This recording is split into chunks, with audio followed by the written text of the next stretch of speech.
저는 매년 연말이나 혹은 새해가 되면 이 시간의 의미에 대한 설교를 빠지지 않고 해왔습니다.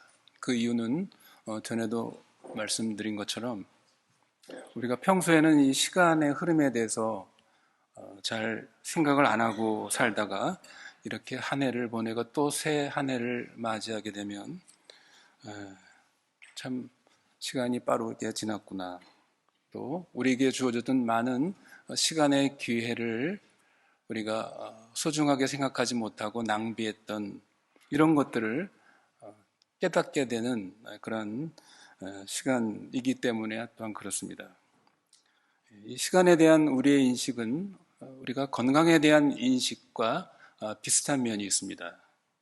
우리가 평소에 건강할 때는 이 건강의 의미에 대해서, 건강의 그 소중함에 대해서 잘 인식을 하지 못하고 있다가 우리가 어떤 병이 들고 또 건강을 잃을 때 비로소 건강이 얼마나 소중한 것인가, 감사한 것인가 이런 것들을 저희가 생각하는 것처럼 시간에 대해서도 마찬가지입니다. 우리가 이렇게 새해를 맞이하면 그동안 잊고 있던 우리 시간에 대해서 또 우리가 나이를 먹고 늙어간다는 것에 대해서 조금 또 이렇게 생각을 해보게 됩니다. 우리 그리스도인은 이 시간을 어떻게 생각해야 하는가? 지난 연말 주일에 말씀드린 것처럼 시간은 그저 무의미하게 흘러가 버리고 마는 것인가? 아니면 시간에는 어떤 의미와 목적이 있는 것인가? 2023년도가 지났습니다. 2주 전에 사라졌죠? 다시는 2023년도는 돌아오지 않습니다. 물론 저희들의 어린 시절이나 학창 시절도 다시는 돌아오지 않습니다. 지나간 우리의 모든 시간들은 다시는 돌아오지 않는 그런 시간들이죠. 시간이 무엇이기에 이렇게 영원히 돌아오지 않는 것인가? 제가 자주 소개하는 말이 있죠. 우리 기독교 역사 속에서 가장 뛰어난 신학자요, 철학자로 알려진 어거스틴이 쓴 유명한 그 참회록 혹은 고백록이 있습니다. 그 책에서 어거스틴은 아주 엉뚱한 그런 말을 하죠. 그게 뭐라고요? 누가 나에게 시간이 무엇이냐고 묻지 않는다면 나는 시간이 뭔지를 안다. 그러나 누가 나에게 시간이 뭐냐고 묻는다면 나는 시간에 대해서 알지 못한다. 참 엉뚱한 소리죠. 그러나 이건 참 맞는 말입니다.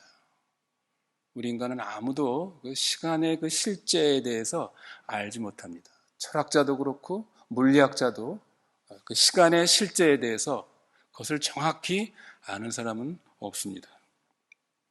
이런 시간에 대한 인간의 반응은 크게 두 가지로 나눕니다. 하나는 시간은 그저 무의미하게 흘러갈 뿐이다.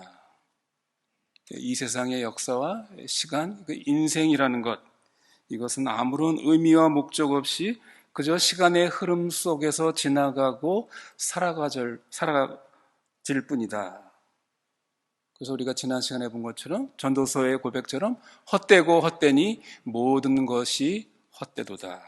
모든 것이 바람을 잡으려는 것처럼 헛되는 것이다 하는 것이죠. 돈도 권세도 명예도 지식도 젊음도 건강도 영원하지 못하고 결국 언젠가 시간의 흐름을 따라 죽음으로 끝나버리는 허무한 것이다. 이런 시간과는 어떠한 삶의 결과를 가져옵니까? 비관주의나 혹은 허무주의적인 삶을 가질 가능성이 많습니다. 반대로 이런 허무주의 혹은 비관주의의 반동으로 쾌락주의에 또 빠질 수도 있습니다. 그렇지 않습니까? 어차피 시간이란 인생이란 지나가 버리고 사라져 버린다고 한다면 바울이 에베소서 말한 것처럼 내일 죽을 터이니 오늘 먹고 마시자. 죽도록 즐기자라는 이러한 쾌락주의적인 인생관으로도 이런 태도를 가질 수도 있습니다. 그러나 기독교는 어떻습니까? 시간에 대한 또 다른 관점을 가지고 있다고 그랬죠. 물론 우리 기독교도 시간에 대한 이러한 그 비관주의적 혹은 허무주의적인 면이 있음을 인정합니다. 여러분, 시편 90편은 하나님의 사람 모세의 기도라는 부제가 붙어 있는 그 시편이죠. 시편 90편. 거기서 모세는 이런 그 기도의 내용을 말합니다. 주께서 저희를 홍수처럼 쓸어가시나이다. 저희는 잠깐 자는 것 같으며 아침에 돋는 풀 같으니이다. 푸른 아침에 꽃이 피어 자라다가 저녁에는 뱀바되어 마르나이다. 우리의 연수가 70이요 강건하면 80이라도 그 연수의 자랑은 수고와 슬픔뿐이요 신속히 가니 우리가 날아가나이다. 시편 90편 5절 6절 10절에서 모세는 이렇게 기도하고 있는 것이죠. 이게 사실입니다. 현실입니다. 그러나 이러한 시간의 이런 허무성은 시간 자체에 기인한 것이 아닙니다. 모세는 시편 90편 이 동일한 기도의 내용 속에서 인생의 또 시간의 이러한 그 허무함의 원인을 어디서 이것을 말하고 있습니까? 그건 시간 자체의 속성이 허무하다는 것이 아니라 이 모세는 그것을 인간의 죄에 대한 하나님의 분노, 하나님의 심판의 결과라 그렇게 가르치고 있습니다. 시편 90편 8절 9절을 보십시오. 주께서 우리의 죄악을 주의 앞에 놓으시며 우리의 은밀한 죄를 주의 얼굴빛 가운데 두셨사오니 우리의 모든 날이 무엇으로? 주의 분노 중에 지나가며 우리의 평생이 일식간에 다하였나이다. 우리의 인생이 일식간에 이렇게 허무하게 끝나는 원인이 뭐라고요? 우리 인간이 그렇게 존재적으로 운명 지어진 것이 아니라 주의 분노 중에 주의 분노로 말미암아 그렇게 되었다. 자, 그러나 문제는 뭡니까? 시간은 이렇게 무의미하고 헛되냐? 그게 다가 아니라는 것이죠. 인간의 죄로 말미암아 우리 인생과 이 세상의 시간의 역사는 하나님의 저주를 받아 이렇게 무의미하고 허무하게 되어버린 이런 결과를 가져왔지만 그래서 끝이 아니라 성경은 우리에게 무엇을 알려주고 있습니까? 하나님께서 그의 아들 예수 그리스도를 통하여 인간과 세상을 구원하실 계획을 세우고 그 일을 어떻게 해요? 그의 아들이 십자가에서 그 일을 성취하셨습니다. 그러므로 이 세상의 시간과 우리 인생은 아무런 의미 없이 목적 없이 사라져버리는 것이 아니라 이러한 무의미로부터 허무로부터 하나님께서 이러한 저주로부터 구원을 해 주신 것입니다. 그리고 이 세상의 시간과 역사는 어떻습니까? 하나님의 구원의 그 완성 지점을 향해서 지금 시간은 의미 있게 진행하고 있다는 것이죠. 그러므로 우리 기독교적인 의미에서 시간이 흐른다는 것은 어떤 의미를 갖습니까? 그것은 과거로 사라져버리는 것이 아니라 미래의 완성점을 향해서 그 완성점이 뭡니까? 그리스도의 재림으로 말미암아 이루어질 완성될 온 피조계의 영광스러운 회복이죠. 그 시간, 그 완성 지점을 향해서 시간은 사라져버리는 것이 아니라 제가 자주 표현하는 것처럼 그 시간은 그 완성 지점을 향해서 전진하고 있는 것입니다.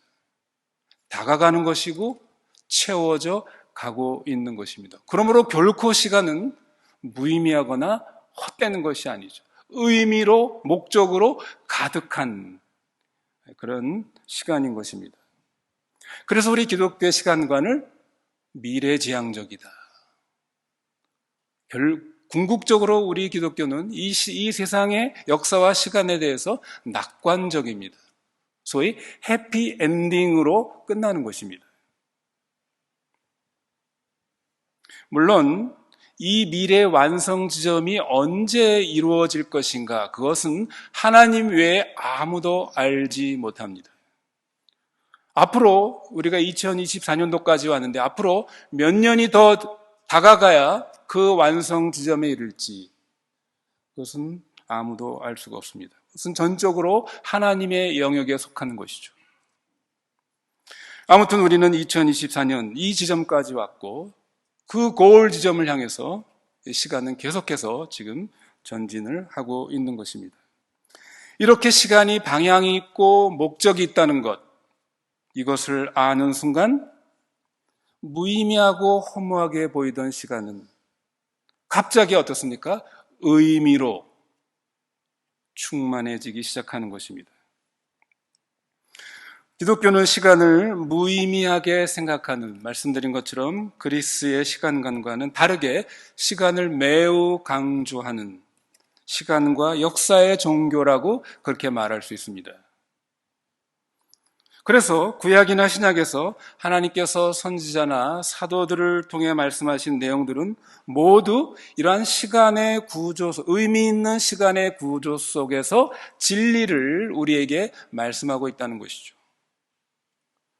시간은 아무런 의미 없이 흘러가 버리는 것이 아니라 과거와 현재와 미래의 이 시간 구조를 통해서 하나님은 끊임없이 그의 백성들에게, 우리들에게 시간의 의미를 부여해 주셨습니다. 그래서 여러분, 성경의 전체적인 그 주제를, 메시지가 마치 징처럼 울리는 세 가지 주제가 있다고 그랬죠. 과거와 현재, 미래의 시간 구조 속에서 하나님이 이스라엘 백성과 신약의 우리 그리스도인들에게 요구하신 말씀이 뭐였습니까? 과거를 어떻게 해요? 잊지 말고 기억하라. 미래에 대해서는 소망 가운데서 믿음으로 그 미래를 너희들은 기대하라. 기억하라와 기대하라.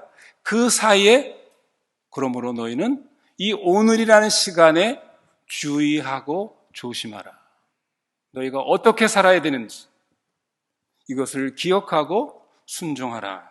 이것이 하나님께서 과거와 현재와 미래라는 시간의 구조 속에서 하나님의 백성들에게 말씀하신 말씀의 핵심인 것입니다. 여러분, 구약의 이스라엘 백성들은 무엇을 기억해야 됩니까? 과거에 그들이 이스라엘 바로의 종 노릇하는 노예로부터 하나님께서 너희들을 해방시킨, 자유케 하신 그 하나님의 은혜를 기억하라는 것이죠.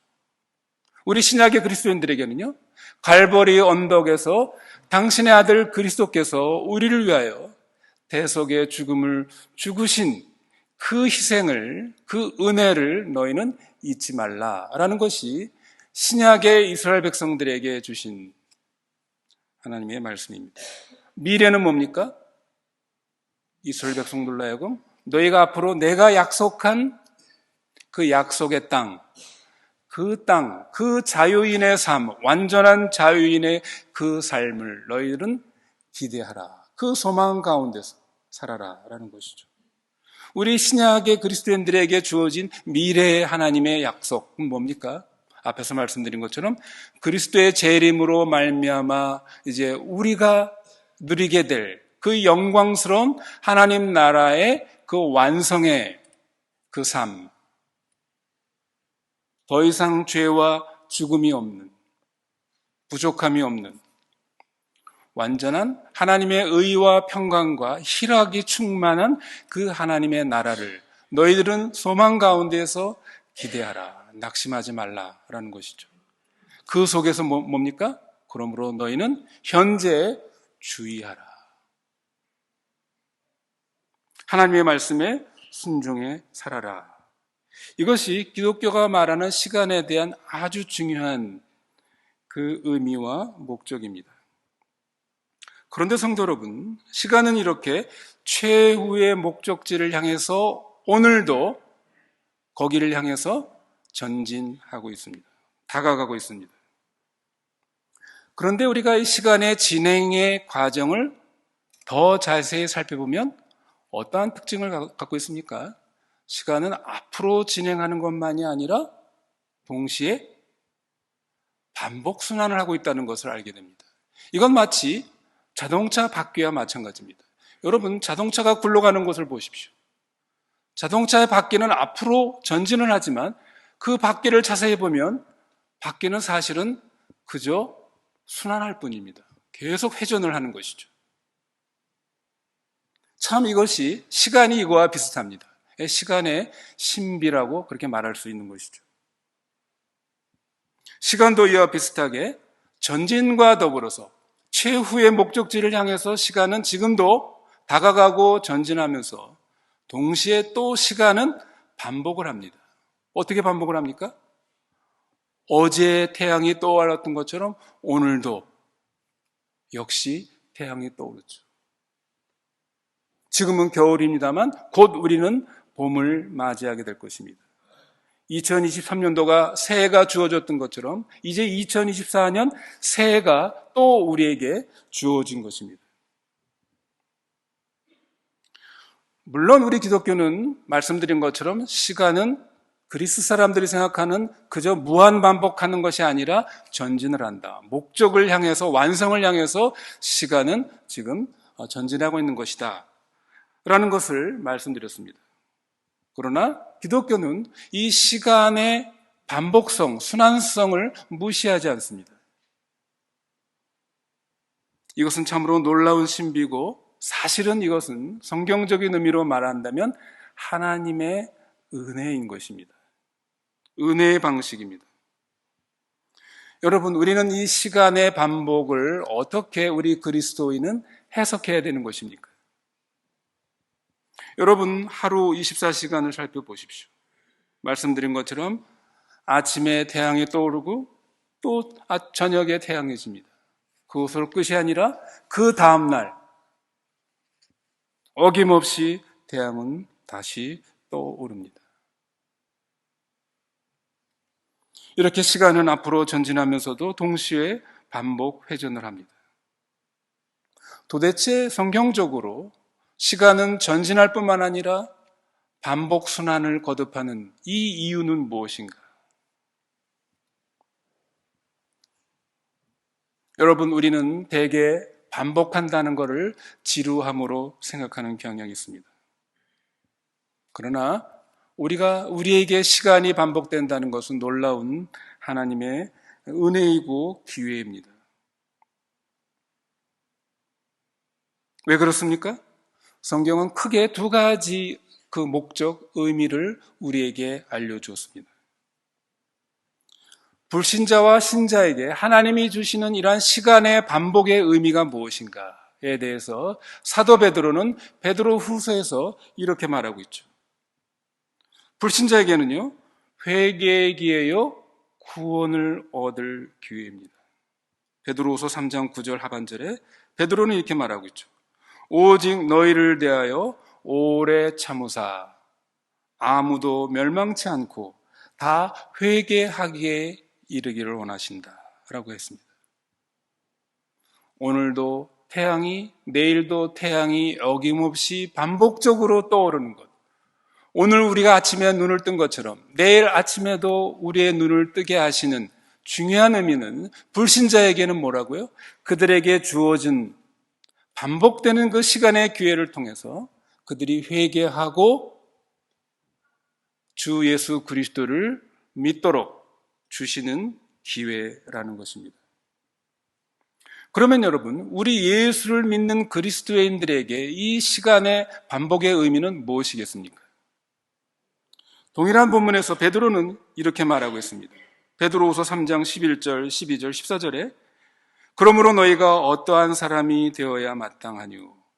거룩한 행실과 경건함으로 주의 날이 임하기를 바라보고 간절히 사모하라. 주 앞에서 점도 없고 흠도 없이 평강 가운데에서 나타나기를 어떻게 해요? 힘쓰라, 애쓰라, 노력하라. 그러니까 하나님께서 오늘도 내일도 태양을 떠오르게 하시고 오늘 아침에도 우리의 눈을 뜨고 잠자리에서 일어나게 하신 이러한 반복의 기회는 뭐라고요? 하나님의 사람인 우리들에게 어떤 의미를 갖습니까? 하나님의 사람으로 변화되고 자라고 성숙의 기회라는 것이죠. 성장의 기회를 주시는 것이라는 것입니다. 다시 말해서 작년의 게으름과 불순종을 반복하지 말고 어제 작년의 실패를 반복하지 말고 작년의 그 구습과 악습을 반복하지 말고 오늘은 다시, 금년에는 다시 시작하고 변화되고 새로워지라는 하나님의 새로운 부르심이요, 하나님의 자비로우신 은총의 기회인 것입니다. 그러므로 성도 여러분, 작년에 내가 마땅히 새로워지고 변화되어야 할 부분이 그렇지 못한 부분이 무엇인지 여러분 이것들을 우리가 곰곰이 생각해 보십시오. 우리의 인생의 주인이신 하나님께서 작년의 나를 도중 하차시키지 않았습니다. 너 그만 살고 이제 와라 라고 우리를 부르지 않았습니다. 부르지 않은 이유가 뭡니까? 여러분 생각해 보십시오. 다시 해봐라. 다시 시작하라. 여러분, 그래서 이 오늘이라는 2024년 새해가, 새날이 우리에게 주어진 것입니다. 신학자와 철학자들은 시간을 두 가지 용어로 구분을 했습니다. 크로노스와 카이로스라는 그런 말로 시간의 의미를 구분했습니다. 여러분, 크로노스라는 말은 뭡니까? 이거는 객관적인 시간을 말합니다. 시계적인 시간을 말합니다. 이 시간, 이 크로노스의 시간이라는 건 누구에게나 24시간 공평하게 주어진 시간입니다. 그런데 또 하나의 시간을 가리키는 용어가 있습니다. 이게 바로 카이로스죠. 이것은 주관적인 시간이요, 결정적인 시간이요, 의미 있는 시간, 목적이 있는 시간을 가리킬 때 쓰는 말입니다.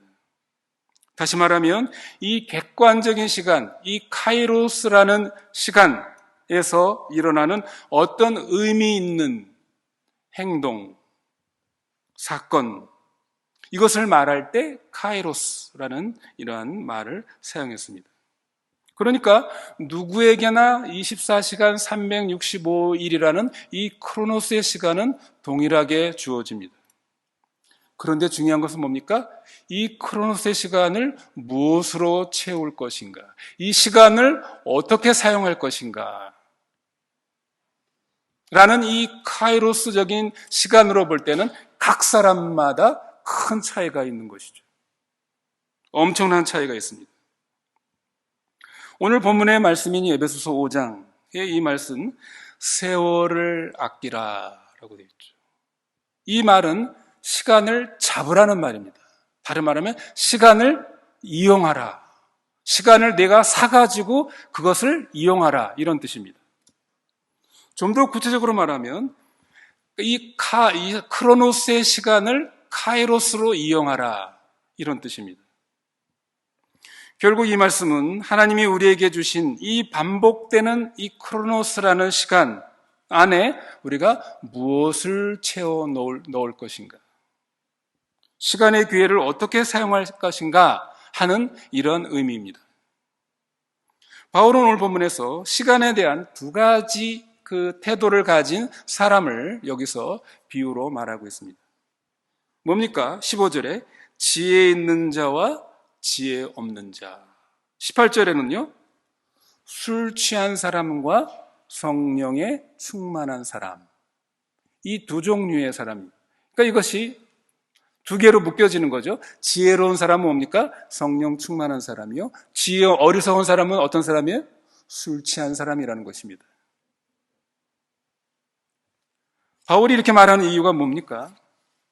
바울이 여기서 술 취하지 말라, 이는 방탕한 것이니, 여기서 술 취한다는 말이 뭡니까? 이것이 우리 그리스도인들로 하여금 술에 대한 어떤 도덕적인 교훈을 우리에게 명령한 것입니까? 술은 먹되 취하지 않을 정도로 먹어라, 이 말을 하기 위해서 바울이 지금 이 말을 하고 있는 것일까요?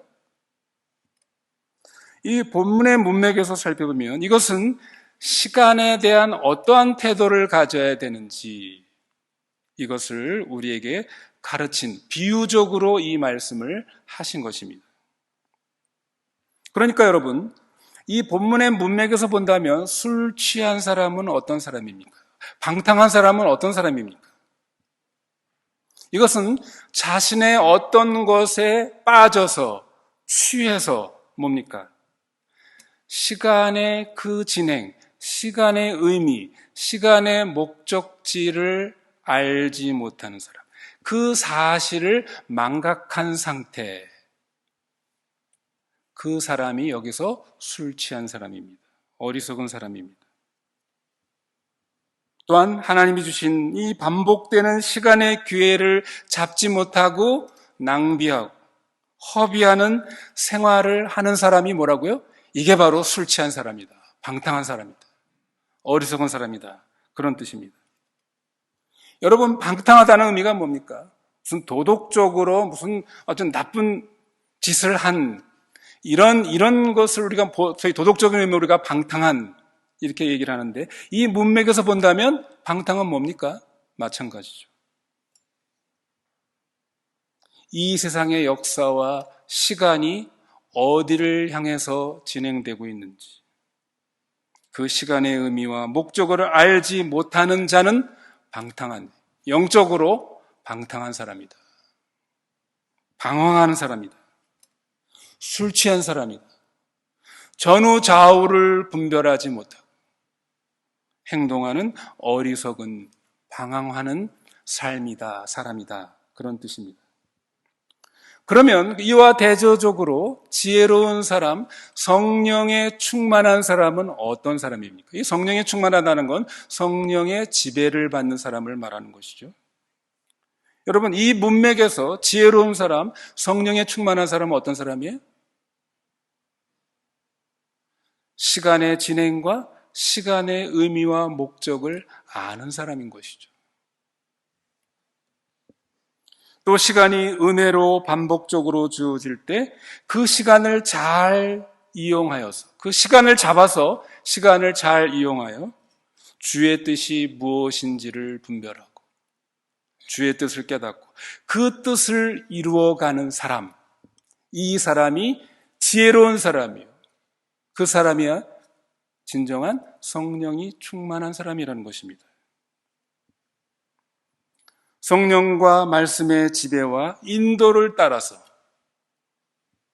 자신이 어제 그리고 작년에 불순종한 것이 무엇인가, 내가 실패하는 것이 무엇인가, 나의 부족한 부분이 무엇이었던가, 마치 내가 술에 취하듯 세상에 취했던 부분이 무엇인지를 깨닫고 그것을 반성하고 회개하고, 그래서 이제는 주의 뜻에 순종하는 쪽으로 나아가는 사람, 그런 새로운 생활로 나아가는 사람, 이 사람이 뭐라고요? 이 사람이 지혜로운 사람이다.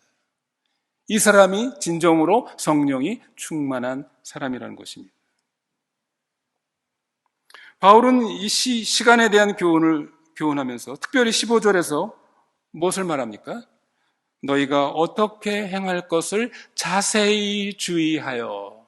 자세히 주의하여. 여러분, 자세히 주의하라는 말이 뭡니까? Be very careful, 이렇게 말하고 있습니다. 이거 정확한 뜻은 정확하게, 신중하게, 주의 깊게, 이런 말입니다. 왜 그렇습니까? 우리가 신중하게 주의를 기울이지 않으면 정확할 수가 없다는 것입니다. 세월을 아끼라, 시간의 기회를 사용하라는 이 문맥에서 볼 때 바울이 너희가 어떻게 행할 것을 자세히 주의 깊게 주의하여 라는 말을 이 시간과 관련해서 여러분 생각해 보십시오. 무슨 뜻입니까? 너에게 주어진 이 시간의 기회, 이 우리 인생의 종착지를 향해서 진행하고 있는 시간의 흐름을 너희가 아주 주의 깊게 신중하게 너희가 살펴야 한다는 것입니다. 온전하게 정신을 거기에 집중하라. 여러분, 그렇게 집중하면 주의 깊게 이 시간에 우리 인생의 이 진행을 생각한다면, 의미가 있고 목적지가 있다는 걸 생각한다면, 그걸 주의 깊게 신중하게 생각하면 거기에 정확하게 우리가 어떠한 일을 해야 되는지, 어떠한 삶을 살아야 되는지 그 정확성이 나오는다는 것이죠. 그렇다면 우리는 그렇게 한다면 우리의 그 생활의 우선순위가 거기서 정해질 것입니다. 우리의 행동의 우선순위가 거기에서 나타날 것입니다. 다시 말해서 내가 어디에 시간을 낭비하지 않고 어디에 내가 시간을 사용해야 되는지 지혜가 생길 것입니다. 여러분 그렇지 않겠습니까? 바울이 시간과 관련하여 너희가 어떻게 행할 것을 자세히 주의하여 생각하라 라고 강조하고 또한 경고하는 이유가 무엇입니까? 그것은 바로 이 세월의 흐름, 시간의 흐름이라는 게 말씀드린 것처럼 그저 정처 없이, 목적 없이 그저 흘러가 버리거나 무한 반복하는 것이 아니라 최종 목적지가 있기 때문입니다. 바울은 이것을 다른 편지인 고린도 후서에서 이 부분을 우리에게 설명해 주고 있습니다. 고린도후서 5장 10절, 11절 상반절에서 바울은 우리에게 아주 중요한 교훈을 또한 이 시간과 관련해서 알려주고 있습니다. 이는 우리가 다 반드시 그리스도의 심판대 앞에 드러나 각각 선악간에 그 몸으로 행한 것을 따라 받으려 함이라. 우리가 주의 두려우심을 알므로. 바울은 자기가 주의 두려우신 주님 앞에 설 것을 알고 있었습니다. 여러분, 그것은 바울만입니까? 우리 모든 그리스도인들도 두려우신 주님 앞에 설 날이 있습니다. 그 최후의 시간이 우리 앞에 놓여져 있다는 것이죠. 그러나 이 말씀은 바울도 그렇고 우리도 그렇고 주님의 두려우심을 안다는 말, 그 주님의 심판대 앞에 선다는 말은 이것은 조금 우리가 해석할 필요가 있습니다. 이 말은 우리가 우리의 운명이, 우리의 영혼이 주님의 심판을 통해서 잃어버릴 수도 있다라는 그런 의미의 심판을 말하는 것이 아닙니다. 우리의 구원을 잃어버릴 수도 있는 그러한 주의 심판이 우리 앞에 있다, 그런 뜻이 아닙니다. 바울이 이 말씀은 이미 그리스도인이 된 사람들에게 하고 있는 말이죠. 이 고린도후서 5장에 있는 말씀. 여러분, 우리가 그리스도의 심판 앞에 쓴 말은 우리의 영혼의 운명을 결정하는 그러한 심판대를 말하는 것이 아닙니다. 왜 그렇습니까? 이미 예수 그리스도의 이 십자가의 놀라운 그 은혜와 능력은 우리의 구원을 보장해 줍니다. 그러므로 그를 믿는 자의 영혼은 안전한 것입니다. 많은 성경학자들은 이 고린도후서 5장 10절의 말씀을 신자가 이 땅에서 살아온 삶에 대한 상급의 심판으로 이렇게 해석을 합니다. 그렇다면 우리가 여기서 그리스도 앞에 설 때 주의 두려우심을 안다. 그런데도 불구하고 주의 두려우심을 안다라는 말은 어떤 의미를 가지고 있습니까? 분명히 이것이 우리의 영혼을 판결하는 그러한 심판이 아니라고 한다면, 그럼에도 불구하고 우리가 주님 앞에 섰을 때 주의 두려우심을 안다라는 의미는 뭐겠습니까? 오늘 본문의 말씀 속에서 해석한다면 그것은 우리가 주님의 구속의 은혜를 안 후에 그리스도인이 된 거죠. 그리스도인으로 우리가 이 세상을 살아가는 동안 이 세상에서 하나님께서 우리에게 주신 그 많은 시간의 기회들을 어떻게 사용했는지, 무엇을 위해서 그것들을 사용했는지에 대한 그것이 주님 앞에 적나라하게 드러난다. 그런 의미를 가지고 있습니다. 그리고 그 주님 앞에 섰을 때 우리는 우리의 영혼에 대한 심판의 두려움이 아니라 사실은 뭡니까? 우리를 사랑하시는 그 주님의 사랑에 대한 두려움입니다. 여러분, 주님의 사랑의 두려움이 어떤 의미입니까? 나를 위해서 십자가에서 자신의 목숨을 버리실 정도를 나를 사랑하신 그 주님 앞에서 그 주님의 그 기대와 그 마음을 우리가 슬프게 하고 아프게 한 우리가 이 땅에서 살아온 많은 그 시간의 낭비들, 기회의 낭비들, 은사와 선물의 낭비들에 대해서 사랑하시는 그 주님 앞에 그 얼굴을 볼 때 우리의 부끄러움, 우리의 수치스러움, 우리의 죄송함, 그런 의미를 가진 두려움을 의미하는 것입니다. 우리는 그때 비로소 주님이 우리를 얼마나 사랑하셨는지 이런 것들을 진정으로 인식하게 될 것입니다.